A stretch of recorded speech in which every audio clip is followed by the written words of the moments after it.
Brandon Thurston from WrestleNomics is up next, and we're going to follow Brandon with John Pollock from Post Wrestling.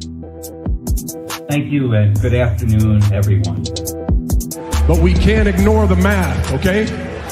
We can't ignore the data. Go on Google Trends, type in your name, then type in mine. You're a straight line, I'm a pyramid. I like the very direct question on that. Television ratings, downward spiral. Buy rates, plummeting. The time is now to turn the math around.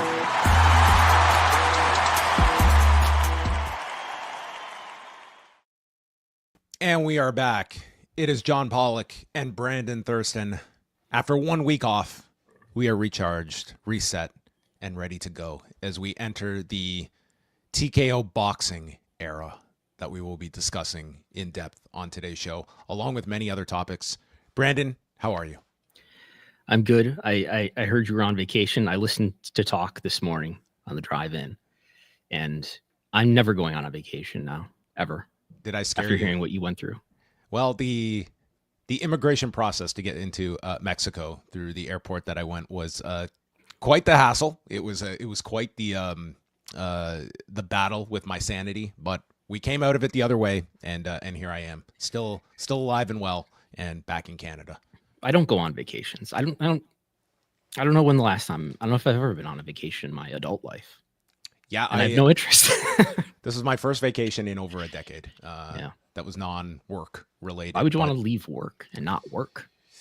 Yeah, I mean, you could, you could just have your laptop and phone glued to your sides and appendages and just navigate life that way. But you will be getting on a plane in not too many weeks. Is this correct? You are still on for Las Vegas next month. Yes, I'm going to Las Vegas. That's the plan. I could always cancel those plans at any moment, I think, without much of a fee. I'm planning on going to Las Vegas for WrestleMania weekend. Yeah. Yeah. But Brandon was sitting on the fence, but then when he heard the rumor about the natural disasters going into the Hall of Fame, that solidified Brandon's travel plans. John Tenta, come on.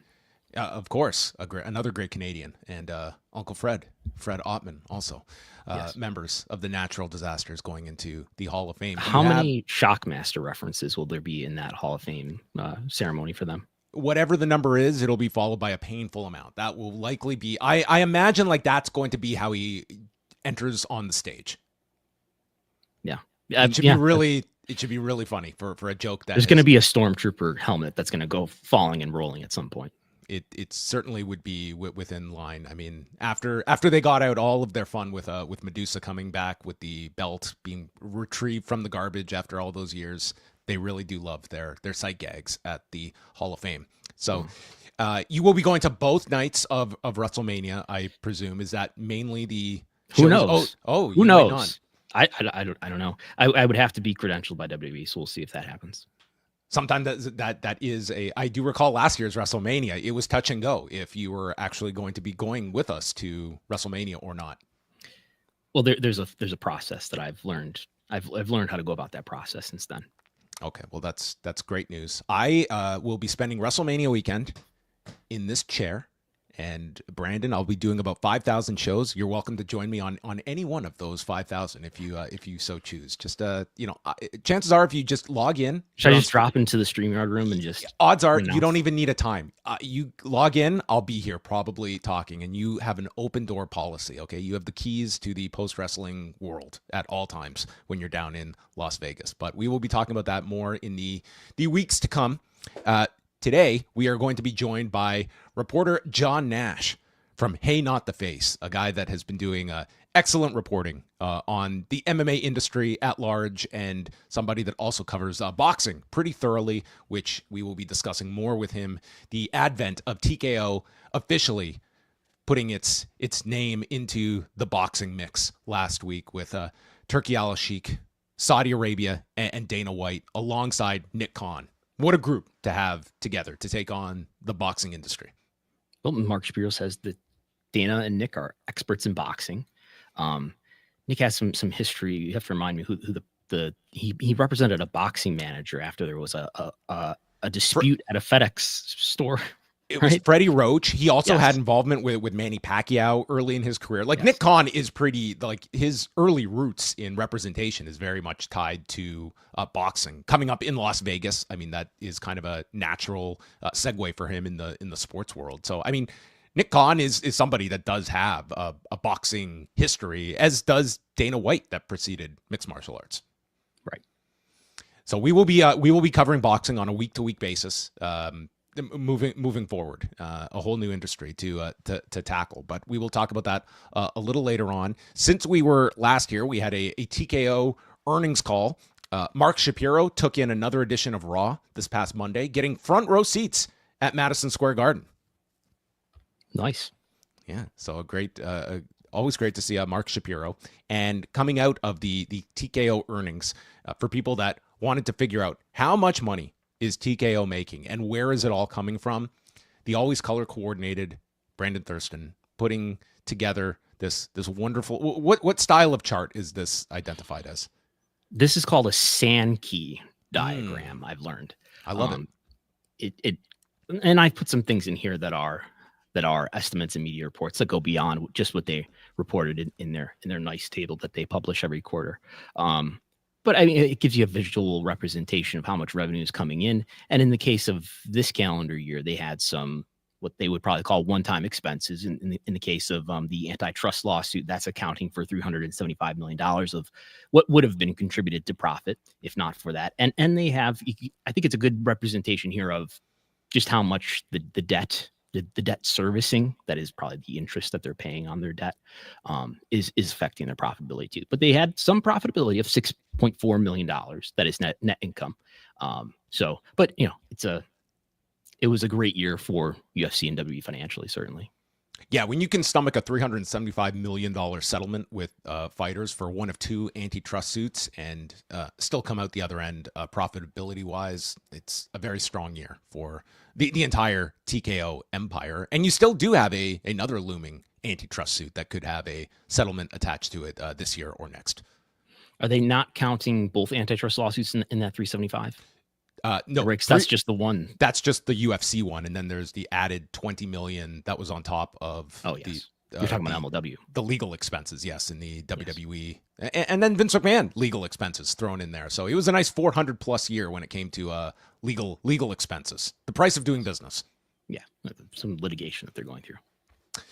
So any takeaways from the earnings report and the call with analysts afterward? I mean, a lot of the focus, again, this was almost 2 weeks ago, was on the boxing front. This preceded the official announcement last week, but Mark Shapiro, as he stated, was willing to give some more color and pretty much laid out the game plan of what's going to be happening with this boxing league, confirming that they would be not putting in any of its own capital. This would all be funded by the Saudis, and that they would be taking a $10 million license essentially to serve as the promoter and producer of these events. And then over a 5-year period, if they reach these markers, there would be equity for TKO to achieve and have in this boxing promotion.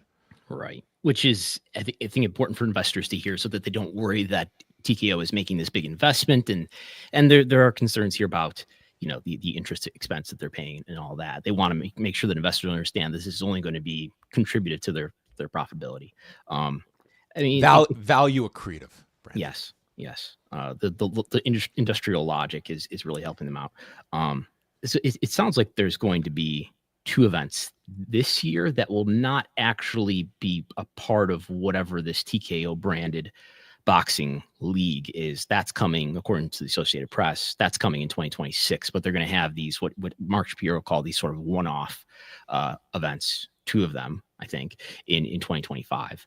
And I think it's one of them set for Times Square in May, which I understand goes for, they're going to block off a portion of Times Square, which is super cheap. Like it's a pretty empty part of the country that you could just block off at a fraction of a cost to run a boxing event. Is that real? Is that true? They're going to go do a fight in Times Square. Yes. Okay. Yes. Turkey is initiating this along with a proposed event on Alcatraz Island as well.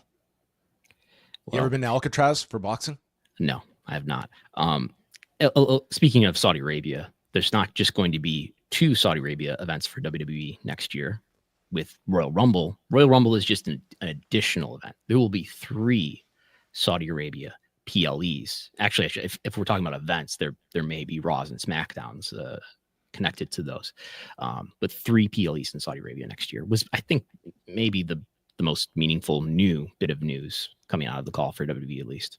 Yes, and after all, we have made the further inroads when it comes to the breakdown of the Saudi Arabia shows long ago, when they were just simply large scale international events. We are no longer afraid of saying Saudi Arabia, and in this instance, on this call, the first time we've had WWE/TKO put a definitive figure of value on these Saudi Arabia shows at $55 million, which I would have to imagine they're not just uplifting the Royal Rumble and going there for the set fee when they could simply host its regular events at that price and hold Royal Rumble to a large gate over here. I would think we will find out if there is a meaningful increase for a larger event like the Royal Rumble next January. Yeah, I feel like with financial numbers, they're a little bit more willing to be transparent. Like they were willing to say, okay, from NBCU for that last quarter of Raw that we're extending, it's going to be $25 million. They're a little bit more willing to say, yeah, it's $110 million that we're getting every year from the Saudi government for our 2 events. They're being a little bit more clear, whereas I feel like maybe in the WWE era they were holding on to that clarity. So we also had the last time we spoke, Brandon, you had just reported on some of the inner discussion among TKO staff members and what programs are changing under the new ownership. This in relation to access to company stock at a discounted amount, the WWE Superstar program that we were learning about, as well as raises in the company. And this apparently was raised at a forthcoming or a more recent town hall meeting. Is there anything you can share as it relates to your reporting and how this might have been a talking point inside TKO headquarters? So I reported a couple weeks ago, there's, morale has been down among a lot of W corporate employees because of, as you mentioned, the benefits have been cut. The W Superstar program, this incentive program where they could get cash or other rewards for doing a great job, peer-to-peer recognition, as well as you mentioned, the discount, 15% discount on the stock in the WWE era that they were able to take right out of their paycheck and put into buying stock at a discount. As well as access to live events, but also the pay, the compensation that after a positive review in another era a couple of years ago before the merger, they would often get pay raises. Now they're only getting pay raises that are even with the cost of living increase from year to year. So a question on the next town hall. There was a Zoom, a remote town hall with Mark Shapiro where he took questions. A question about that report was asked, and Mark Shapiro defended that the company's pay is on par or better than industry standards. From what I gather, he did not address benefits. From what I gather, he positioned the report as coming from someone who has it out for WWE. So I did follow up with WWE if they could give me any more information, supporting any data, supporting whether pay is really on par with industry standards. They didn't respond. I understand he also said something along the lines of he worked for a company at one time where everybody who's getting pay of $250,000 a year or more wouldn't even get a cost of living increase. I guess the implication is you should be happy with that cost of living increase because he's worked in places where if you were over a certain salary, you wouldn't even get that. Although according to employees that I've spoken to, the concern is more from people who are making less than $250,000 a year. That would be a pretty safe assumption there. More so interesting just that it was in fact brought up to Mark Shapiro. And I mean, through your reporting, this was not a case of one person that was vocalizing issues. And I heard from more people who I did not even speak to before writing the article, after I published the article. Yeah, so this was like multiples that Brandon had spoken to. And I can give you a pretty solid assertion that Brandon does not have it out for TKO.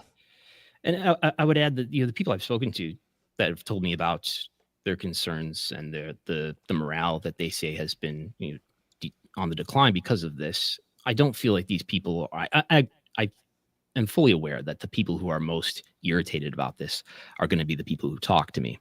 That being said, I don't feel like the sentiment of the people who I've spoken to are bitter, or or that they just want to whine and complain. But I feel like the things that have been told to me have been pretty balanced. I have people telling me that they appreciate the company, but they just want to be rewarded commensurate with the success of the company and the financial success of the company.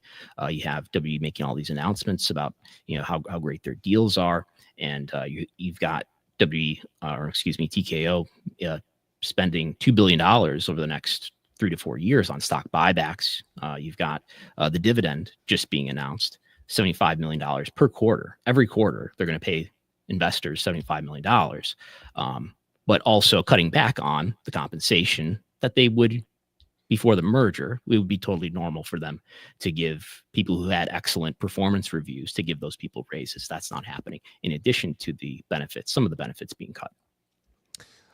Before we dive into the big TKO boxing discussion, which will take up the lion's share of the show, let's just rewind to some of the recent big events from WWE and AEW. Goes through some stats and figures. While we were gone, WWE returning to Toronto at the Rogers Centre to present Elimination Chamber, which they did note setting a new Canadian record for any pro wrestling event in the country's history. The WrestleTix number was 37,538 for the show at the Rogers Centre. And following that, we had this past weekend, AEW Revolution taking place at the Crypto.com Arena in Los Angeles, California. Your favorite arena. The former Staples Center, yes, under new ownership or new naming rights. 11,322, which is a very significant number for AEW in this day and age. This would be their best attendance since Wembley last August. And domestically, you're probably having to go back to Forbidden Door last year for a show that was at this level. And did you have any takeaways about the run up in attendance? We should note this is tickets distributed, so this would have comps mixed in with that particular number. But regardless, like I would generally knock off about 10% for comps, but yeah. And even if we're going with like 10K or so for the show, that's well above what AEW is generating, and that goes for pay-per-views as well. Yeah, I would say that this is. I mean, look at Full Gear. Full Gear did over 10,000. Wrestle Dream did not. That was in Tacoma. Grand Slam. This is not based on a ticket map, but this is based on whatever WrestleTix based it on. 11,000 for Grand Slam in Brisbane, and 11,425 for Revolution. These pay-per-views have been holding up pretty well, as opposed to we can show here for people watching video. Meanwhile, the week-to-week TV attendance has continued to fall. We're now averaging just under 3,000 for both Dynamite and Collision. But these peak events, I mean, clearly get people out of the house or get people traveling a further distance and are more willing to go to these big events. I think you guys described it as, they're sort of like the takeover events, these sort of what, harder core fans see as must-see events. I guess one thought I had coming out of this is that, they should just continue to run these in major markets. I mean, look at LA as the second biggest market in the country, to continue to put these in bigger markets where it's easy to travel to. There's a huge population around it. And that would probably continue to support the attendance on these events being pretty high. Does this give you, do you have any sense of, looking at numbers that they did have a Dynamite figure last Wednesday that was certainly on the lower end of Dynamite's in its history, but we are now several months into streaming on Max. Are you looking at Max as having a significant impact either way at this point when it comes to the idea that there has been a benefit for AEW that you can discern from the data you've been analyzing? What I need is, if anybody's got it, the data for, is it the Lakers and Mavericks TV ratings on TNT and True TV. So simulcast on TNT, True TV, and Max. So I understand WBD PR announced that it did something like 2.5 million viewers, I believe. So if we could get the TNT number and the true TV number and subtract that from 2.5. Now that's rounded to the nearest 100,000.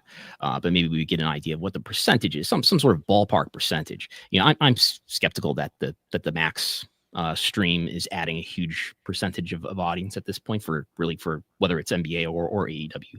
I would think I would be pretty comfortable guessing that it's under 10%. I would maybe put the over under at like 5% or something like that. I think it's very important for the future, and you want to be on streaming, certainly. Consider that it's not like we're getting announcements that and the PR team celebrating what a success this is. It's on Max. Despite the changing in the tier of Max, it's all still going to be on the same tier for everybody. AEW, that is, but I don't think this is making a huge difference. The attendances are people getting the impression that the attendances for AEW are improving from week to week? Because I still see under 3,000 in Sacramento, under 3,000 for Collision in Oakland.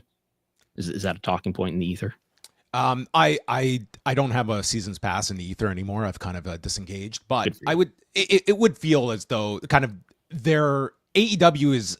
I wouldn't say like they've made drastic improvements, but it seems like the bottoming out period, they have at least come out of it. And you are seeing minor increases in several markets, because there were some where we were hovering at 2,000 or below, and we're seeing a slight adjustment above that period. But I wouldn't say they're by any means their attendance is any cause for celebration.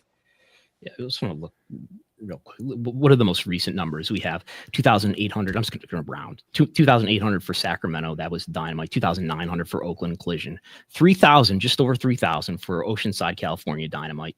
Just under 3,000. 2,900 for Phoenix. 2,800 for Cedar Park, Texas. 2,900 for Rosenberg, Texas. 2,700 for College Park, Georgia. 2,300 for Huntsville, Alabama. 2,000, you could round it to 3,000 even for Jacksonville. Now we're into January. It's been consistent, but these, it's almost all these numbers are just under 3,000. We got one that's just over 3,000. And they have been running a lot more conservative buildings, with the asterisk being tonight, they are at the Save Mart Center in Fresno, California, which is an 18,000 seater. Obviously, it's not going to be configured for that amount, but they have about 2,100 tickets. That is just over 3,000 last count. Yeah. Oh, okay. That's at 3 now. So, I mean, again, it's a fine number by typical AEW standards, but that is a very big venue that they're running for tonight's Dynamite. And then they have Vegas coming this week. So, yeah. And then everything looking out into the future is under 2,000, except for Boston, which is back to back. Let's talk a bit about Netflix, because we had an important week of data coming out, because last Monday was the Raw following Elimination Chamber and the big John Cena turn. Would he even show up at the show? The answer was no, but did people show up? And the streak was broken, Brandon. This was the first Monday that Netflix posted a larger viewership for Raw than the preceding week. They had 3,100,000 views, hours viewed over 7 days worldwide. Over 7 days worldwide. So an increase over past weeks. This would be equaling their mark set for February 3rd, which was the Monday following the Royal Rumble. Yes. I think the heel turn, though Cena himself did not appear. I think what we've often seen in the history of Raw before Netflix is when there's a pay-per-view and there's a big angle coming out of a pay-per-view. SummerSlam was often that. Of course, WrestleMania is often that. But when you have a big angle coming out of pay-per-view, we've seen Raw benefit greatly, and it appears to have done so here too. Next, on the Netflix docket, the next 3 weeks of SmackDown and Raw are all going to be from European markets, meaning we're going to get afternoon editions of the shows for those back here in North America, beginning on Friday with a show in Spain. I think they are in on Friday. So yeah, the next month, and all of John Cena's listed dates for before WrestleMania are these international editions of Raw. So he is not advertised for any domestic shows before WrestleMania, which is kind of interesting as well. But we will see what impact John Cena has, and also if the time zone change of airing in the afternoon and in prime time in some of these European markets, if that's going to have any discernible effect on some of the live viewing for these shows. Positive and the first house shows of the year. That's right. Yeah, our first house shows of the year coming in March, which definitely has to be a record for WWE's history of how late in the year they have kicked off their house show campaign. Right, except for NXT house shows, of course, if you want to count those and those small house shows in Florida. But yes, Barcelona is SmackDown. Dortmund, Germany is the first house show of the year on March 15th, this coming Saturday. Hanover, Germany. Brussels, Belgium will be the home of Raw. And then, how do you say Bologna? Bologna? It's not Bologna, right? Bologna. Okay. Yeah, Italy. Yeah. Exciting. Boy, are we going to hear from some international listeners potentially if we screwed up any of that. I said Brisbane earlier, okay? Brisbane is fine, is it not? Yes. I'm saying I said it correct. Okay, I'm with you on that one. So there you have it. I mean, Brandon, how much have you been able? I know you have an equation you have been able to build out of trying to estimate U.S. viewership for Raw without getting into the weeds of the numbers. Would you state that there is a where would you label this? Lucas Shaw of Bloomberg has called WWE's move to Netflix a moderate success. Would you? I would say that's agreeable. For people watching in video, you can see the pink number, the pink line here, and that's lower than what I'm estimating the viewership was this week. So we've had it. There has been 1 week, I guess, where I can say I'm pretty confident that the viewership was higher than the prior year of the same week. It seems to have been a moderate success. It looks like in some weeks this viewership has been considerably lower than it was in the prior year. We could only guess about why that would be, and we could guess that it's the older audience that's more used to watching Raw for decades on the USA Network or whatever. Maybe not having access to Netflix, not being willing to sign up for it. But there's a value in having all of your content around the world in one place, with the exception of SmackDown in the United States. But there are some weeks where it appears to be doing better than, well, I should say 2 weeks, other than the debut and the episode after the debut. This would be the third week where I feel like it probably did better. Maybe the fourth week, that third episode of Raw on SmackDown. So it's been okay. Yeah. Yeah, and that's a interesting part of this European run is that for SmackDown, given that all the international markets where it airs on Netflix, those in the US are going to be getting SmackDown last because it's going to be airing in all these other international markets in the afternoon. That fire up your VPN. The USA Network version is going to be, several hours behind the discourse. So I imagine fans will be totally understandable of this, and everything will work itself out. Yeah, I will say, part of the math here is questioning whether we should take Video Amp's number, which Video Amp traditionally tends to be 10% higher than Nielsen, or whether we should take the Nielsen number, which would be 10% lower than Video Amp. It does look like the Video Amp data for the debut matched really well with the internal first party data for Netflix.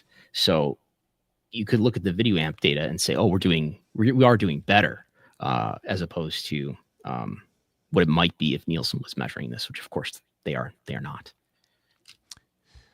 Well, we are now going to shift focus, so everyone get ready, because we last week we got the official announcement of TKO Boxing, which until there is an official name, we're just going to refer to as a Turki Boxing. What's up, guys? We have just done a deal to start a new boxing league with Turki, who absolutely loves the sport of boxing. I am very happy today. I give the flag of boxing to the best man who can handle it. He have a tough job now, but I am sure he will be delivering to the people and the fans the magnificent league and get boxing great again. The model is proven to deliver the fights that the fans want to see. The best will fight the best, and the fighters will continue to move up the rankings and become world champions. We will continue to make announcements on where you can watch and all the rest of the details on the business as we get closer to the launch. I'll see you soon. Who was that speaking? That was one Dana White you may be familiar with, and the man that we want to hear from joining us now, part of the Hey Not the Face Substack, which is a must read and a must listen if you're trying to navigate the political minefield that is TKO.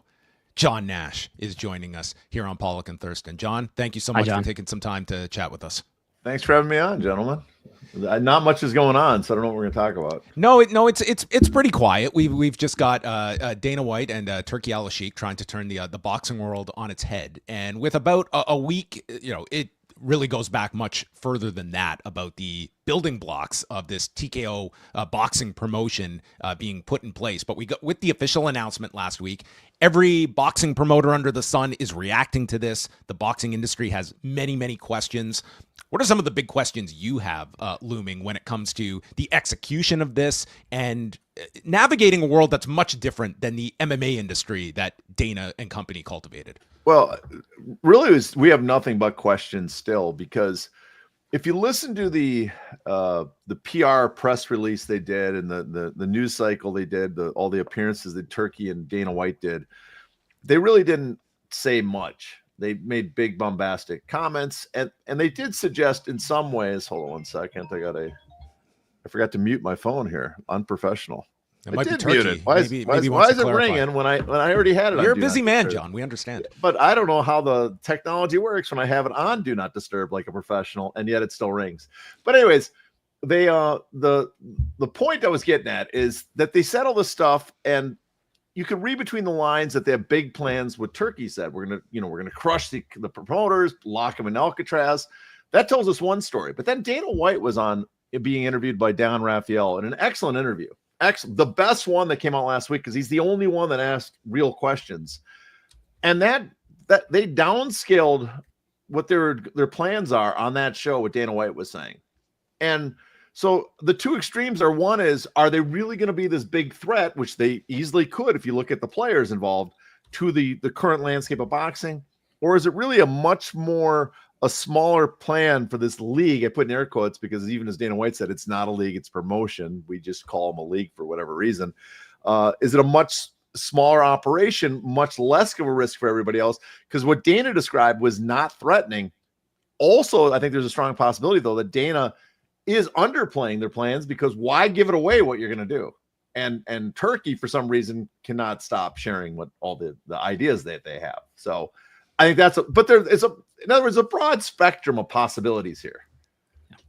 Can you guys explain to me like what the Ali Act exactly is, and if that's going to make having a big boxing promotion in the United States more difficult?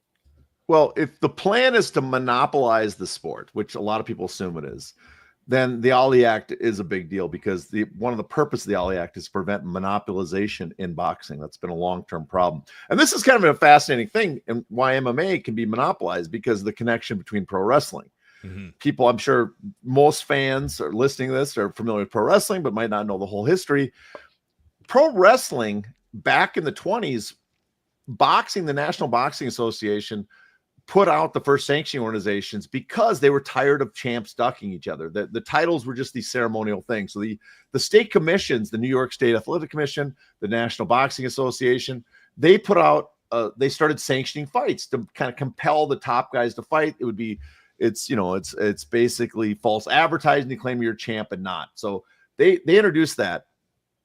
Soon after that, they did that in pro wrestling with the National Wrestling Association. Now, at the time, pro wrestling was sold as a real sport, but as a promoter, you have a problem, is you are not conducting actual legitimate competition. So you don't want an outside body coming in and telling who has to wrestle who, because in an era when shooters did exist, you could lose your title to someone that could actually wrestle. And so Paul Bowser was a genius at the time, and he introduced his AWA, not the later Verne Gagne, but the original AWA title, a fake sanctioning organization. NWA followed later. It was no longer the National Wrestling Association, became the National Wrestling Alliance, but the same concept. We are going to sanction our own fight titles, our own matches, and take control of it. Well, fast forward to the 1950s, and there's a boxing organization called the International Boxing Club of New York, which monopolized boxing at the time, and the United States government sued them. Others asked the FTC and the government to look into wrestling. They were gonna, but then they decided we better not, because it's they were told behind the scenes, it's not real. So what's the point of looking into it? We don't want to interfere in what's basically entertainment. And so they left it alone. So fast forward again, MMA shows up. When they're looking for a model to imitate, they can go back to pro wrestling, who was never faced the monopoly antitrust charges that boxing had, and the scrutiny, because it was a theatrical performance at that time. And now MMA was allowed to follow this path. So that's how we got the monopolization of MMA, and why it's different than boxing, and why pro wrestling as well. So in 2000, the Muhammad Ali Boxing Reform Act was passed. And what that is an amendment to the Professional Boxing Safety Act.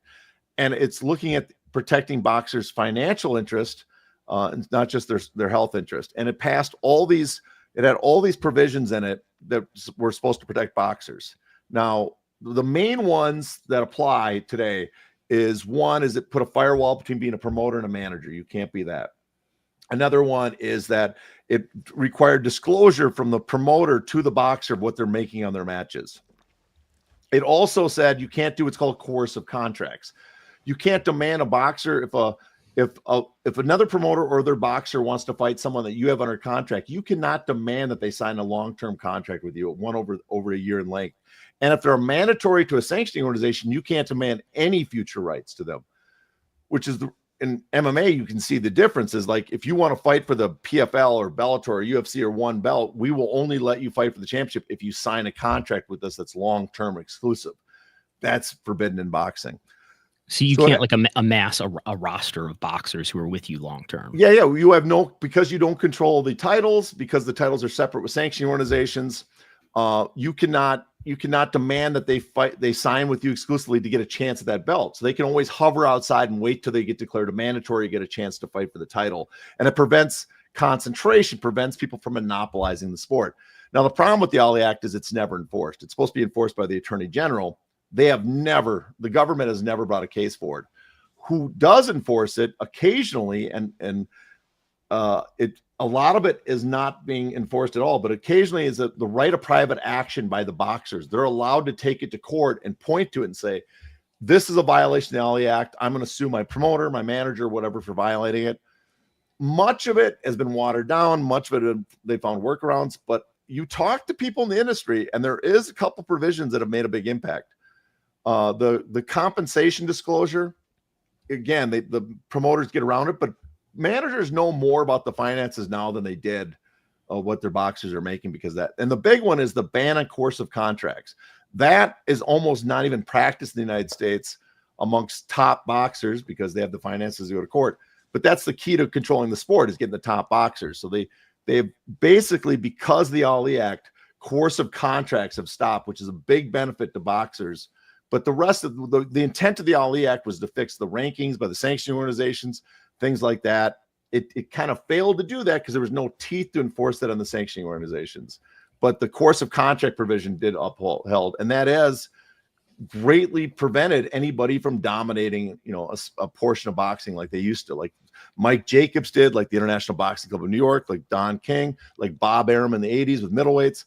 Those guys used to run divisions and keep a lot more of the revenue than they do now.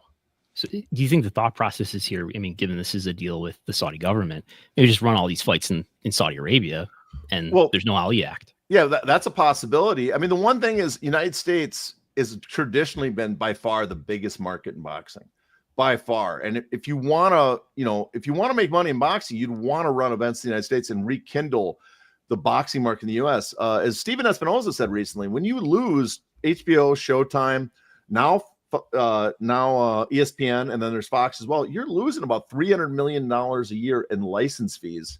That's a huge chunk of the economy. On top of that, those platforms are what build up pay-per-views that generate even hundreds of millions of more. So you're talking a gigantic. U.S. has traditionally been about 70% of the boxing market.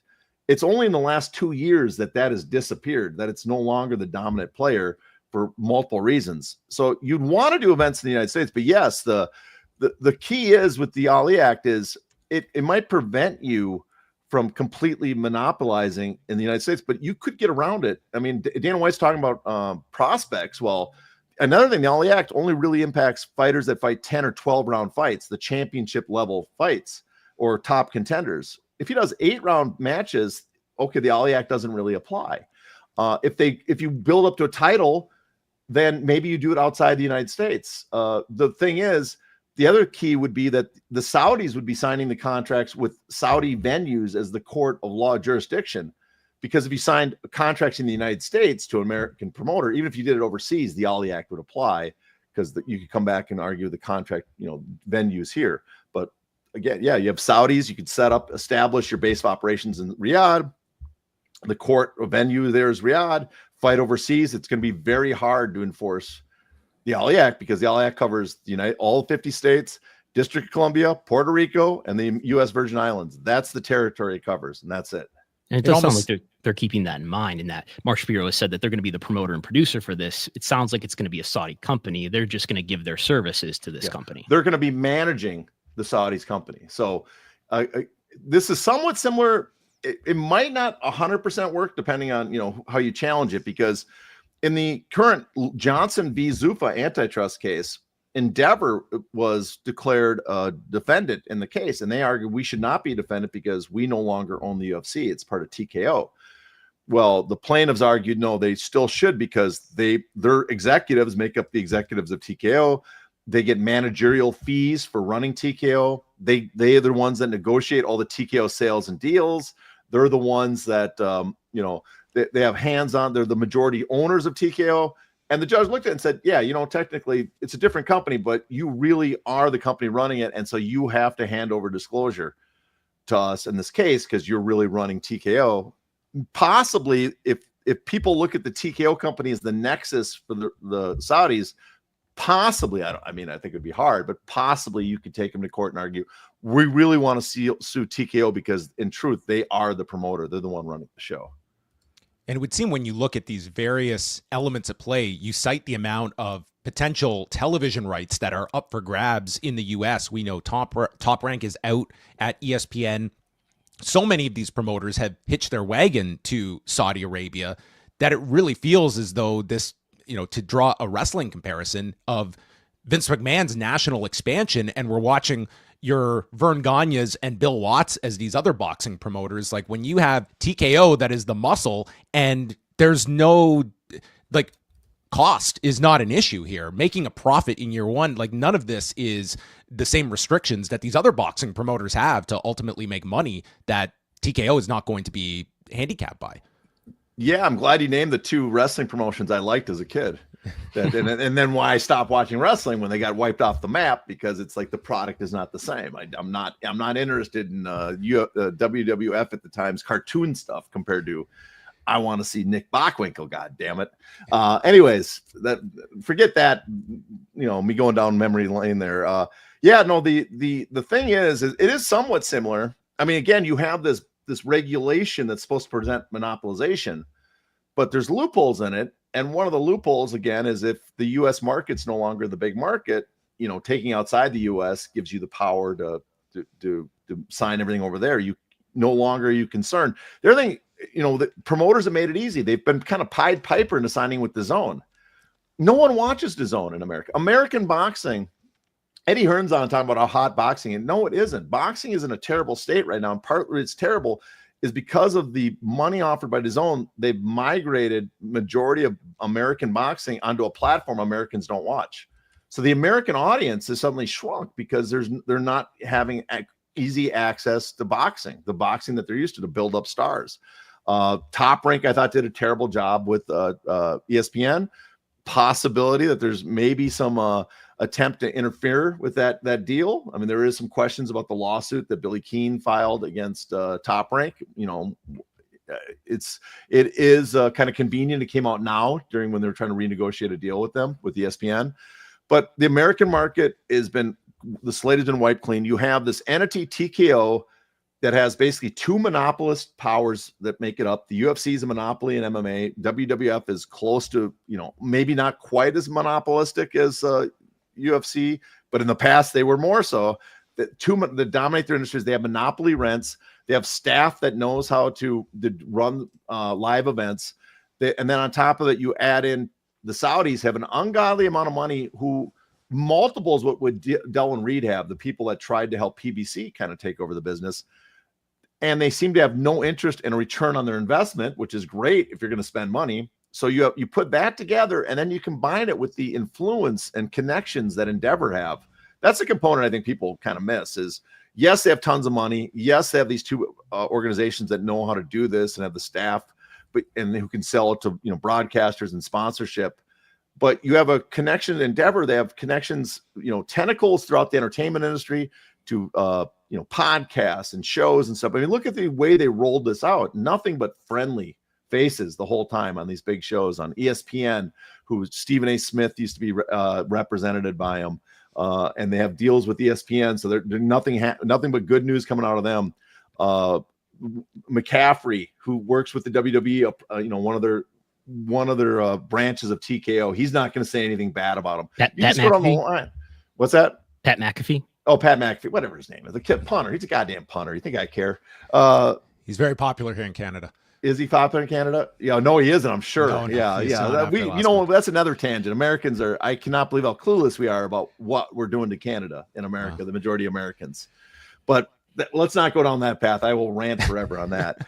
And then but they also have they have political influence with the Trump administration, and not just Dana White, but Ari Emanuel has influence there. And the other thing people miss too is their connections in the other parts of the entertainment industry.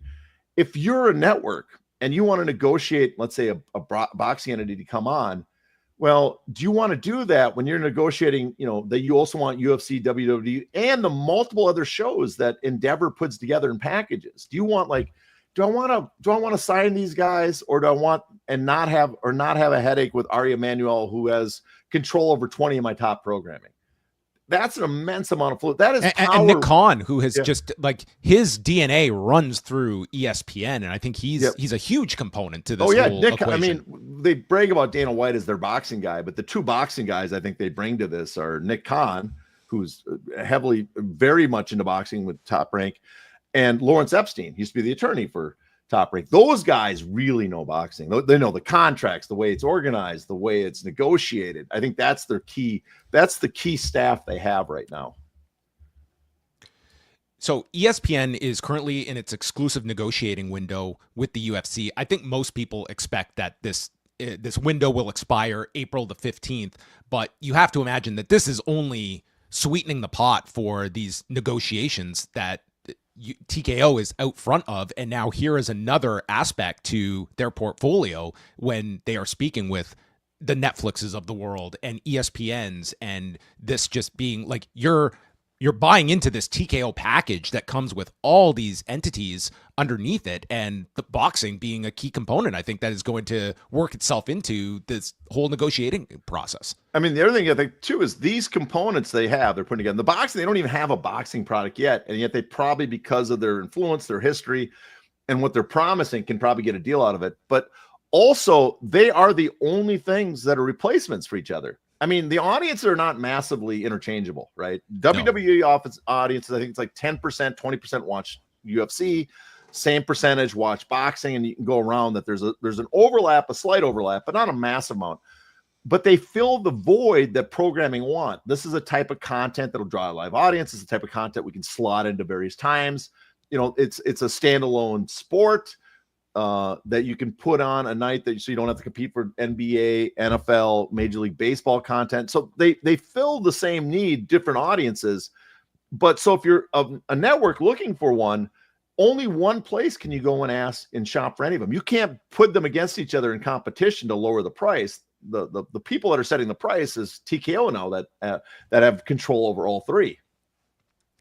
I want to just take a slight pivot here because you did tweet about it over the weekend, and that was at UFC 313, and this was a fairly big story outside of the MMA bubble, and that was the maybe surprising or not so surprising appearance of the Tate brothers, Andrew Tate and Tristan Tate, and Dana White kind of arm in arm with these two, and Dana White has had this Teflon quality going back to the New Year's Eve incident with his wife, that it just seems this guy has gone through things that a lot of other public figures might not be able to withstand. This was an instance where even people on the extreme right were kind of just in stunned belief at Dana White being so tied in here. What do you make as sort of the calculus of this for Dana White's own kind of personal brand that he has associated with, figures on the extreme right, but even this, I think, is kind of one where it was just beyond the pale for even the people that are most charitable towards Dana White and some of his public associations. Yeah, there's a divide in the right between the conservatives, actual conservatives, no matter how extreme, that believe in kind of conservative values, and the Tates obviously spit in the face of those conservative values. They are not, they want traditional values. They don't want people running sex slavery rings, which the Tates, you can say, oh, they have been proven guilty in a court of law. Yes, but in the court of public opinion, it's pretty obvious they're sleazeballs. I'm not. If you watch Taxi Driver in the audience, if you would have went back in time and watched it, yes, Travis Bickle is not really a hero, but the audience still cheered when he shot Sport because that guy was a scumbucket. Nowadays, I imagine that a lot of people would be like, wow, Sport was a good guy. He wasn't convicted. Why would you shoot him? So I don't know how many people out here have seen Taxi Driver, but yes, it's an all-time classic. But it does blow my mind, John, that this is this TKO entity, and I know you mentioned the fact that the audiences don't exactly overlap, but it's like on one wing of the company, here is WWE that has done everything in its power to distance itself from Vince McMahon, and here on the other wing of the company is the head of our company, Dana White, openly embracing Andrew Tate. And it's just such a odd dichotomy of kind of the messaging that you get out of TKO, and that ultimately, like, this is sort of in line with what I think the average person off the street associates with the UFC brand, that this maybe would not come as such a stunning association that you would expect to see at a UFC pay-per-view event. I'm not sure how much thought Dana actually put in this. I'm not sure if he's a big fan of the Tates. The way he talks doesn't sound like he belongs to the same ideological wing. But I think he's bought in the idea that he's a free speech warrior, that because he's associated with all these podcasters and they seem to be much more accepting of this and backing Tate, and a lot of his fighters does, that it would be one thing if Tate showed up to the event. It's another thing that he was seen warmly hugging, shaking him, and talking to him. That's the part. And I do think you would think someone in the UFC brand, the PR department, would say, this is a terrible move, because it's one thing like, yes, you're greeting him and you're just being polite, we could say. But it seems to be Dana White's working on the assumption there's never going to be blowback, that the current administration, that this realignment has taken place and this is the future going forward.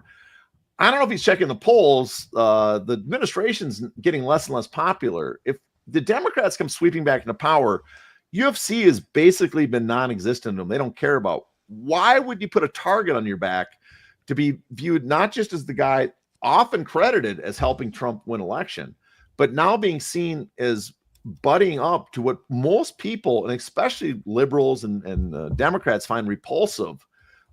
I don't know why you'd want to have that target on your back, because it makes it more likely the next administration would assign, if they bring back Alina Khan and a Cantor, that type of antitrust enforcement, stronger NLRB, whatever, you'd think that they would say, you know what, I want you to just put this name of this company at the top of the list to look into.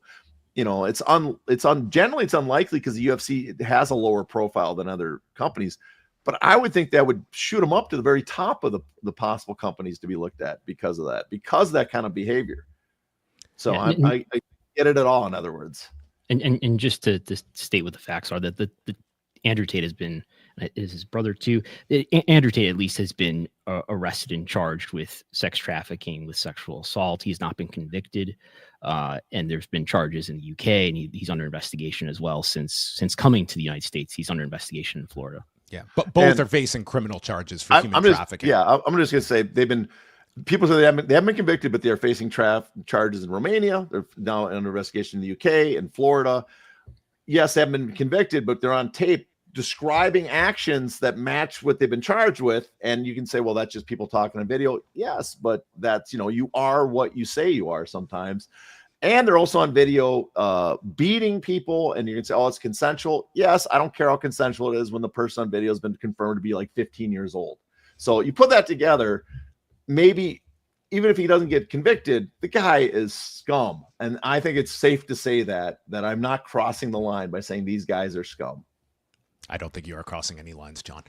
Last thing I just wanted to ask about, because there's no one that has covered the UFC antitrust suit better than yourself. Of course, we had the $375 million settlement, and you've been kind of giving us an update on fighters. It has been a struggle for some of these fighters to actually be aware and claim what is rightfully theirs. Where are we at when it comes to fighters that have claimed this amount, and where... did it surprise you at all as well about probably a lot of fighters out there that have no idea what's going on in regards to direct income that could be coming their way from the settlement? It was surprising at first. Now the number of people that haven't contacted the attorneys to verify their addresses, names is down to like 10% of the class members. So we're talking about 110 or so that haven't done it. Some of those, I'm pretty positive, are aware of it and will contact. I am thinking that some of them are going to wait to the last second so that their name doesn't get crossed off, so people know they're collecting it. For whatever reason, a large number of fighters are worried about making the UFC upset, even though the UFC has come out and told people to collect their money. I know people at the UFC, when fighters have asked them, said, go get your check. It doesn't help us at all because we're paying the money no matter what. But it was surprising for a while, but after a while I realized just a large percentage of fighters just do not pay attention to this stuff. The good news is, again, that they're now starting to pay attention. People are contacting them and the numbers whittling down. If you are a fighter, if you know one, they have, I think over the next 50 days, they're going to send a notice of your claim to you.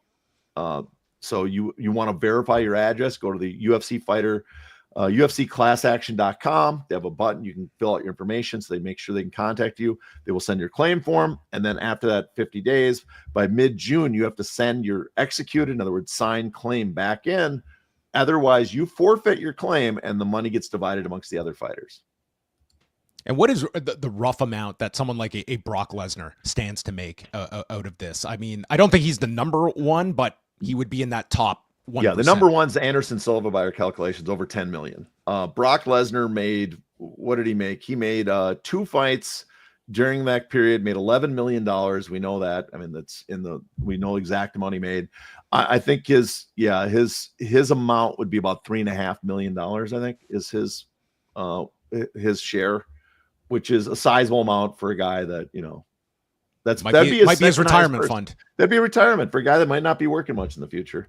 That's a sizable amount of money, and it's actually be the second highest purse he ever got. The highest was against Mark Hunt at $8 million, but he never got, I don't think, higher or much higher than $3 million besides that. So for more with John Nash, I encourage everyone to go over to heynottheface.substack.com, where you can check out his writing as well as audio with Steffi Haynes, which, if you're interested in the business of combat sports, I highly recommend you check out all of their fine work over on Substack. And we very appreciate this, from a Paul Bowser discussion to Andrew Tate.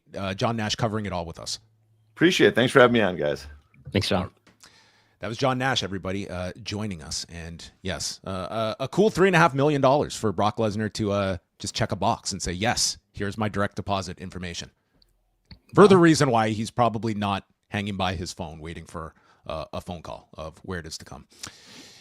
So one thing that we did not play earlier, Turki and Dana White, they did go on the media run last week. And wouldn't you know it, that a former chairman of WWE's name did come up in some of these interviews. Let us hear from Turki Alalshikh and one of his idols. WWE, great relationship. I want and I insist to say from here hi to my father, Vince McMahon. This is the man who we beginning together, and after that I continue with my brother Nick Khan. Great relationship, and now we are thinking in this league of boxing, with sharing the same vision between me and the GOAT, Dana White, we will success to reach very far place, inshallah, to the fans. His father, Vince McMahon. So I was going to say, did you refer to Vince McMahon as his father? Yeah, move aside, Shane. This is Turki McMahon. Maybe this was going to be the payoff to that storyline all those many years ago, but not the first time, as Brandon did bring up that post on X from not too many months ago. January 10th. January 10th. Okay, I think it's the day that the SEC settlement came out. Oh, that's right. That's right. Where everything in the rearview mirror for Vince McMahon after that particular date. Turki Alalshikh is someone that has an extreme affinity for Vince McMahon, and I would state that if you think that Vince McMahon does not have real estate in Turki Alalshikh's mind, you would be underestimating things. And I think it very interesting that Turki Alalshikh, unprompted, going out of his way to note Vince McMahon.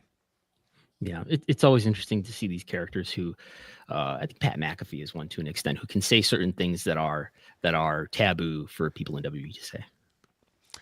Well, there you have it. That was a great discussion with John Nash about the state of TKO boxing. I mean, what are some of your thoughts, Brandon, just overall? I mean, not like following boxing super intently on a day-to-day basis, but just what this can potentially mean when we're talking about television deals that are going to be coming up. WWE already having a relationship with Netflix that has obviously shown its interest toward boxing, and even Dana White quietly mentioning at the press conference that he might have to dial back some of his responsibilities with the addition of this boxing promotion, that this is going to be probably the number one focus for a lot of these key players in TKO over the next year plus. What do you think about Nick Khan? Is Nick Khan's time and attention going to be taken away to some extent from WWE? I think inevitably Nick Khan is going to be taken away from certain WWE duties, with this taking priority.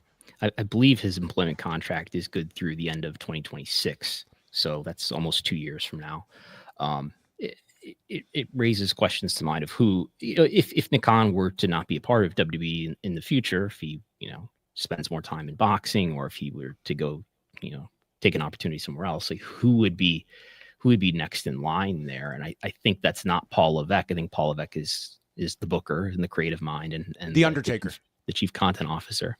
Maybe John Layfield, who would be the business leader of that business side of WWE? And there's no one. Maybe the other mean Mark.